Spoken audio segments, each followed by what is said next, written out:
Hoffman wrote "Steal This Book." Was that your inspiration, so to speak? Well, I'll give you a little insider information, which I go into a bit in the book. So the original title for the book, when I signed a deal with Random House on the dotted line, it was going to be called Why I Left the Left. And, of course, that was the original PragerU video that I did. That was the title of that first video, and that one really caught fire, and I'm guessing it's probably got about 20 million views at this point. And I started writing that book, the Why I Left the Left book, and as I was writing it, about 3 weeks in, I realized that I didn't want to write a book solely about what I was against. I wanted to write a book about what I was for. And I scrapped the title, and I went to a big meeting with all the higher-ups at the publishing house, and I said, guys, I know that's the deal we signed, and I know I already cashed part of the advance, but, I want to see if we can switch this thing around. And fortunately, I got no pushback. They said, Dave, we want you to do what you want to do.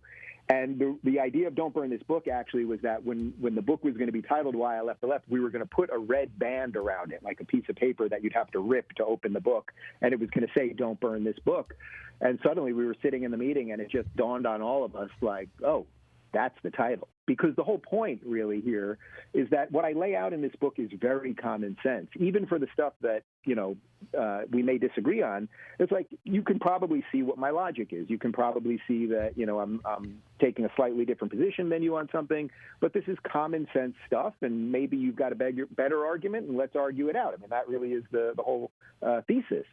So the fact that common sense is now something that should be burned says more about where we're at in 2020 than about the ideas in the book themselves.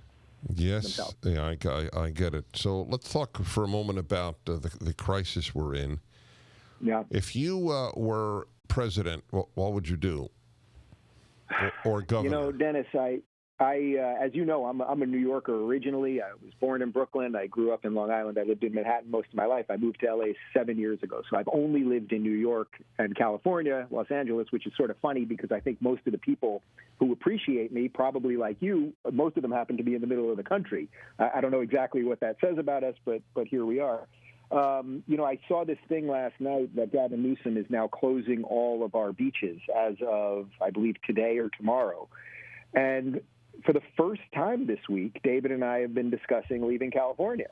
I don't know that I should live in a state that is governed endlessly by progressives at every level. I mean, at the gubernatorial level, at the mayoral level, most of our state representatives, we have insanely high taxes here. Most of the things that I believe in are no longer happening in my state. That's very depressing. As to what the president should do, I mean, I'm a believer in states' rights. There's a lot of stuff in the book about states' rights. I want the states to do what's best. I'm happy to see that, Greg Abbott in Texas is starting to open up.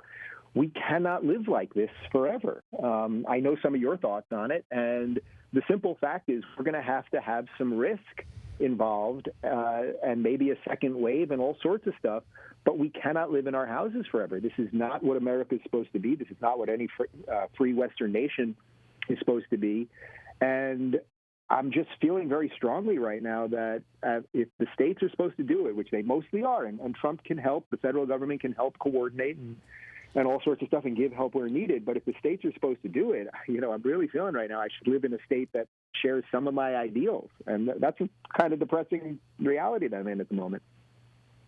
I'm quiet because I so agree with you, and I'm here. I am in complete dissonance with the state in which I live. It is run by fools, in my opinion, by power-hungry, corrupt fools. And this beach thing, I don't know, how do you even engage?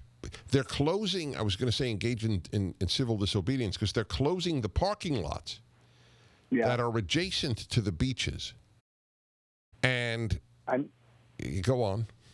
Well, I saw this morning that our friend Michael Knowles tweeted out that, maybe he'll take a trip to the beach this weekend. And I messaged him, and I think maybe I'm going to join him. I don't know how we're going to deal with parking or the rest of it, but how does it possibly make sense that in a time when we have been trapped in our houses for 2 months, where right now in Los Angeles, for the first few weeks of quarantine, it rained a lot. Right now we're in sort of perfect SoCal weather.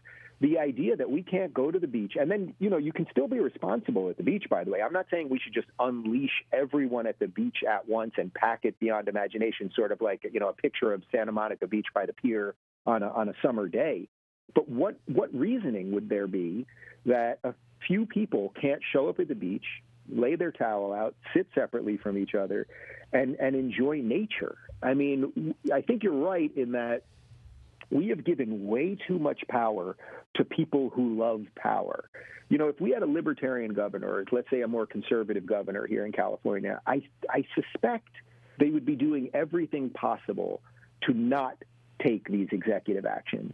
And yet people don't know what rights are. And I think in many ways that also is why I wrote the book. People sort of think that just because the WHO says don't wear masks 6 weeks ago, that makes sense, even though that was wrong. And then YouTube, I know this is a big one for you too, YouTube is now saying if you do anything against the WHO, we'll take your videos down. I mean, the WHO is not infallible. Gavin Newsom is not infallible. None of us are infallible. No institution, no person.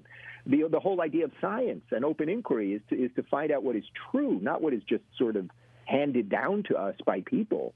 So we really we're in sort of an information war, I would say like a governmental confusion war, because I think a lot of people just think, oh, well, the governor of California said we can't go to the beach, so we better stay at home. And it's like, you know this, Dennis. I mean, I'm going out now to the supermarket, or I went to the drugstore the other day, and people are starting to get to their breaking point.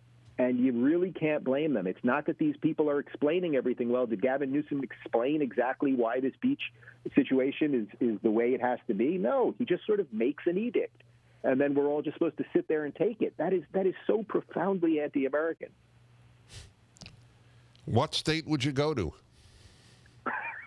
Well, I tweeted it out this morning. I threw out Texas, Florida, Utah, and Arizona. And I'm getting a lot of love from Texans these days. So who knows? But what they always say is, Dave, if you come here, you can't bring all those stupid blue state policies. So I think they're a little afraid. That's not a worry. It's not a worry. And then we're all going to vote the wrong way. Yeah. Well, bless you, folks. It's a readable, powerful, energizing book. Jordan Peterson is on the front endorsing it. That should be enough. Don't burn this book. Dave Rubin. We'll talk again. Stay well. Say hi to David. Thank you, my friend. Best to you and Sue. Thank you.